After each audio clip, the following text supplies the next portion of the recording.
Kung good vibes ang hanap mo, dito ka na sa sigurado! Mula sa mga istoryang nagbibigay ng inspirasyon hanggang sa mga kwentong may dalang solusyon. Mga balitang pampagaan ang pakiramdam at pampaganda ng araw. Hindi lang basta good news, kundi the better news. Mula Lunes hanggang Biyernes, 1:00 ng tanghali sa DZRH TV. Magandang araw Pilipinas! Nasaang sulok ka man ng bansa, kasama ka sa aming misyon, ang ibahagi ang good news. Sa programang hindi lang basta balita ang hatid, kundi mga kwentong puno ng pag-asa, inspirasyon at mahalagang kaalaman. Live tayo sa DZRH TV Facebook, YouTube at DZRH News website. Ako po si Rovic Manuel at ito ang The Better News. Una sa Pilipinas, una sa Pilipino. Sa ating The Better News ngayong araw, toll discounts ipinatupad ng ilang operators para sa mga public utility vehicle. Gamot program ng PhilHealth inilunsad sa Davao de Oro. Facial authentication para sa mga SSS pensioner inilunsad. Philippine Deer muling namataan sa kabundukan ng Marinduque. Pagkakaroon ng babaeng coach na required na sa women's team ayon sa FIFA. At Horizon, nominado sa 35th Seoul Music Awards. Sa ating unang The Better News ngayong araw, para ito sa mga driver at operator ng mga PUV dahil mas pinalawak pa ang pagbibigay ng mga toll discount sa mga public utility vehicle gaya ng traditional and modern jeepneys at mga bus. Simula kasi nitong 23 ng Marso, ipinatupad na ng ilang toll operators ang naturang diskwento sa pamamagitan ng rebate mechanism. Ang mga detalye ihatid sa atin ni Mili Borja. Nagsimula ng pagpapalawak sa pagbibigay ng toll discount sa mga public utility vehicle alinsunod sa direktiba ni Pangulong Ferdinand R. Marcos Jr. upang maibsan ang epekto ng tumataas na presyo ng langis sa gitna ng krisis sa Middle East. Kabilang sa mga expressway na magpapatupad ng diskwento ang Manila-Cavite Toll Expressway o Cavitex, R1 Expressway Extension, Muntinlupa-Cavite Expressway at Subic-Clark-Tarlac Expressway o SCTEX.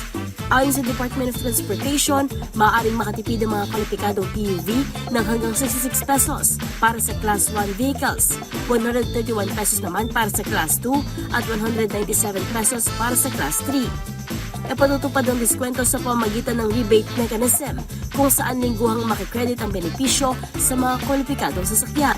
Ayon pa sa DOTR, tatagal ang programa ng 2 buwan sa simula at maaari pang palawigin depende sa magiging resulta ng pagsusuri. Para sa DZRH TV, ito si Mili Borja, una sa Pilipinas, una sa Pilipino. Samantala, magsisimula na ring mamahagi ng fuel subsidy ang Department of Agriculture o DA para yan sa mahigit 9,000 magsasaka na gumagamit ng makinaryang pangsaka. Ayon sa kagawaran, makatutulong ito na maibsan ng lumalala pa ring krisis sa langis na isang dagok sa sektor ng agrikultura. Ang mga detalye sa report na ito. Sisimula na rin ng Department of Agriculture o DA ang pamamahagi ng tig 5,000 pisong subsidy sa mahigit 9,000 mga magsasaka na gumagamit ng makinarya. Layunin nito na maibsan ang epekto ng patuloy na pagtaas ng presyo ng krudo sa pandaigdigang merkado. Ayon sa DA, naglaan sila ng 50 million pesos na pondo na pang-ayuda kasunod ng pag-akyat ng presyo ng langis na tiyak na makakaapekto ng husto sa gastos sa produksyon at transportasyon ng produktong agrikultura. Bagamat limitado pang makikinabang sa programa dahil sa kakulangan ng pondo, ay tiniyak na mabibigyan tulong ang mga nangangailangan pa. Samantala, may hiwalay ding subsidiya para sa mahigit 10,000 magsasaka na tatanggap ng tig 3,000 piso. Inaasahan ding madaragdagan pa ang pondo para sa karagdagang benepisyaryo sa sandaling maaprubahan ng kasunduan sa bangko ng pamahalaan. Ipinamamahagi ang ayuda sa pamamagitan ng cash cards at vouchers, lalo na sa mga liblib na lugar. Para sa DZRH TV, ito si Rovic Manuel. Una sa Pilipinas, una sa Pilipino. Usapang kalusugan naman tayo. Mas malawak na healthcare support naman ang hatid ng PhilHealth sa mga kababayan natin sa Davao de Oro. Yan ay matapos ang matagumpay na paglulunsad ng gamot program, kung saan libreng mababahagi na ng gamot ang mga pasyente depende sa kanilang karamdaman. Ang mga detalye sa report ni Arnold Herrera. Formal nang inilunsad ng Davao de Oro ang Guaranteed and Accessible Medication for Outpatient Treatment o GAMAT program ng Philippine Health Insurance Corporation. Layunin ng programa na mapalawak ang access ng publiko sa abot-kayang gamot. Sa ilalim ng programa, maaaring makinabang ang mga miyembro ng PhilHealth sa 75 uri ng outpatient medicines na irereseta ng mga partner at accredited yakap clinic providers na may hanggang 20,000 pesos na coverage limit kada taon. Ayon kay Davao de Oro Governor Raul Mabanglo, malaking tulong ang programa para mapagaan ang gastusing pangkalusugan ng mga residente ng lalawigan, lalo na sa gitna ng patuloy na pagsipa ng presyo ng tudo. Si Mabanglo ang unang sumalang at nagpakita ng proseso ng gamot program mula konsultasyon hanggang sa pagkuha ng gamot. Dumalo rin sa seremonya ang mga opisyal mula sa Department of Health at lokal na pamahalaan. Samantala, nagpahayag naman ng pasasalamat ang ilan sa mga unang benepisyaryo ng programa mula sa sektor ng persons with disabilities at indigenous peoples. Para sa Deezer HTV, ito si Arnold Herrera. Una sa Pilipinas, una sa Pilipino. The better news para sa SSS pensioners dahil hassle-free na ang pagkumpleto ng kanilang Annual Confirmation of Pensioners o ACOP program sa tulong ng facial recognition. Inilunsad na kasi ng Social Security System ang facial authentication sa kanilang website kung saan hindi na kinakailangan pang pumunta ng mga benepisyaryo sa mga SSS branch. Kung paano ang new digital process na yan ng ahensya, alamin sa report ni James Galange. Inilunsad na ng Social Security System o SSS ang facial authentication feature sa kanilang website para sa mga benepisyaryo na kailangang kumpletuhin ang kanilang Annual Confirmation of Pensioners o ACOP. Sa tulong nito, hindi na kinakailangan pang pumunta ng ating mga lolo't lola sa mga SSS branch, hindi na rin kinakailangan pang pumila ng mahaba. Yan ay dahil sa pag-adapt ng ahensya sa paggamit ng biometrics data, maaari na lamang gawin ang prosesong ito sa kanilang website sa nakapag-register din sa National ID System.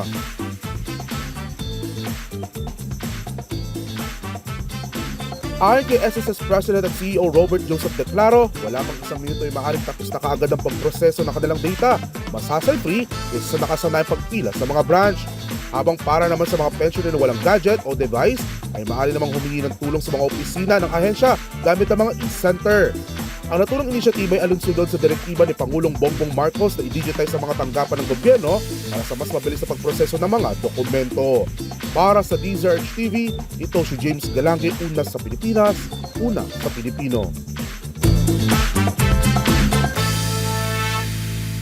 Muling namataan sa probinsya ng Marinduque ang Philippine deer o Rusa mariana na pinaniniwalaang extinct na ilang dekada nang nakalilipas. Ayon sa Mimaropa DNR, it is a good sign na nagpapatuloy na conservation efforts upang maibalik sa tamang bilang ang kanilang populasyon sa wild. Ang iba pang detalye sa report ni Dustin Bayog. Sa gitna ng paniniwalang extinct na, muling nagpakita sa mga tao ang Philippine brown deer o Rusa mariana sa ilang pamayanan sa Marinduque. Ito ay kinumpirma ng Department of Environment and Natural Resources o DNR Mimaropa sa tulong ng mga monitoring system activity at pagkabit ng ilang camera trap sa Barangay Malibago sa Torrijos at Barangay Makulapnit sa Santa Cruz. Bunga rin ito ng masusing conservation efforts ng kagawaran sa tulong ng mga lokal na komunidad upang masiguro na namumuhay sila ng malayo sa panganib sa kanilang lahi. Noong nakarang taon ay nakapagdala rin ng ilang sightings sa naturang probinsya kung saan pinakamarami ay sa Barangay Makulapnit. Sa kabila naman na may tuturing ng magandang balita ay paalala ng kagawaran na nananatili pa rin ang mga banta sa kanilang populasyon kabilang illegal hunting at poaching. Samantala, nag-offer na ang University of the Philippines Los Baños ng isang pag-aaral upang matukoy ang lagay ng populasyon ng endemic deer at upang makatulong sa long-term conservation plan. Kilala rin ang Philippine deer bilang Visayan deer na isang endemic sa Negros Panay region kung saan mababatid noong 2015 ay nilagay sila ng International Union for Conservation of Nature o IUCN bilang mga vulnerable species. Para sa Deezer HTV, ito si Dustin Bayog, una sa Pilipinas, una sa Pilipino. Usapang weather naman tayo, hashtag tag-init na.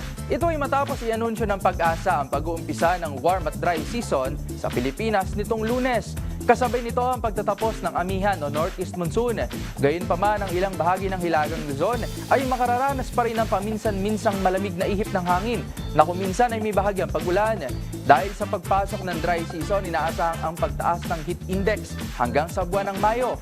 Samantala, pinag-iingat naman ng pag-asa ang publiko laban sa mga heat-related illness, lalo na sa kasagsagan ng tag-init. Sa mundo naman ng palakasan, inanunsyo na ng FIFA ang bagong patakaran nito para sa women football team. Sa naturang rule, required na ang pagkakaroon ng babaeng head coach o assistant coach sa isang women's team. Layunin nitong mapalakas ang representasyon ng kababaihan sa football at mapabuti ang gender balance sa sport. Basta sa Balitang Sports, ihahatid yan ni Matchpoint, Mili Borja. Naglabas ng bagong patakaran ng FIFA na nag-uutos na lahat ng women's team na sasabak sa mga World Tournament ay dapat may babaeng head coach o assistant coach sa kanilang bench. Inaprubahan ng FIFA Council ang naturang polisiya na sasaklaw sa parehong national at club competitions mula senior hanggang youth level. Kabilang dito ang 2027 FIFA Women's World Cup sa Brazil at ang Under-20 Women's World Cup ngayong taon sa Poland. Bukod sa pagkakaroon ng babaeng head o assistant coach, kinakailangan ding may isa pang babaeng staff sa bench ng bawat kupunan. Ayon kay Hill Ellis, layunin ng patakaran na mapalawak ang oportunidad para sa mga kababaihan sa coaching. Dagdag pa niya, mahalagang hakbang ang bagong regulasyon upang masuportahan ng kasalukuyan at susunod na henerasyon ng mga babaeng coach. Sa datos, 12 lamang sa 32 teams sa 2023 FIFA Women's World Cup ang pinamunuan ng babaeng coach. Sa 6 na kupunan, wala umanong kahit isang babaeng coach sa kanilang staff. Matatanda ang napalalunan ng Spain Women's National Football Team ang torneo matapos talunin ng England Women's National Football Team sa finals. Inaasahang makatutulong ang bagong polisiya upang mapalakas ang representasyon ng kababaihan sa football at mapuputi ang gender balance sa sport. Para sa DZRH TV, ito si Mili Borja, una sa Pilipinas, una sa Pilipino. The better news naman sa mundo ng showbiz, not just one, but two. Nominado sa 2 kategorya ang All-Filipino Global Pop Group na Horizon sa 35th Seoul Music Awards. Narito ang report ni Showbiz Angel. Make some noise, anchors! Dahil nominado ang All-Filipino Global Pop Group na Horizon sa 35th Seoul Music Awards. Ang grupo susubukang masungkit ang Popularity Award, gayon din ang K-Pop World Choice under Group category. Magunita na nito lang Pebrero, inilabas ng 16 hitmakers ang kanilang 4th single na Lunod. Habang nakatakda rin sila magpasiklab sa ASEAN Korea Music Festival na gaganapin sa April 18 to 19 sa The Big Dome, kasama ang Ben & Ben, Cup of Joe at si TJ Monterde bilang representative ng bansa. Samantala, maaari namang suportahan ang Horizon sa 35th Seoul Music Awards sa pamamagitan ng pagboto sa Idol Champ app. Para sa DZRH TV, ito po ang Showbiz Angel, una sa Pilipinas, una sa Pilipino. At dyan na po nagtatapos ang aming paghahatid ng mga balitang siguradong pampagaan ng pakiramdam, pampaganda ng araw at pampasigla ng inyong buhay. Magsama-sama muli tayo bukas para sa panibagong hanay ng mga kwentong hindi lang basta good news, kundi the better news. Para naman sa ating mga viewer online, huwag kalilimutang mag-comment ng inyong feel-good stories sapagkat ang malit na kwento ngayon, maaaring maging malaking inspirasyon bukas. Ito ang The Better News. Ako si Vic Manuel ng DZRH TV, una sa Pilipinas, una sa Pilipino.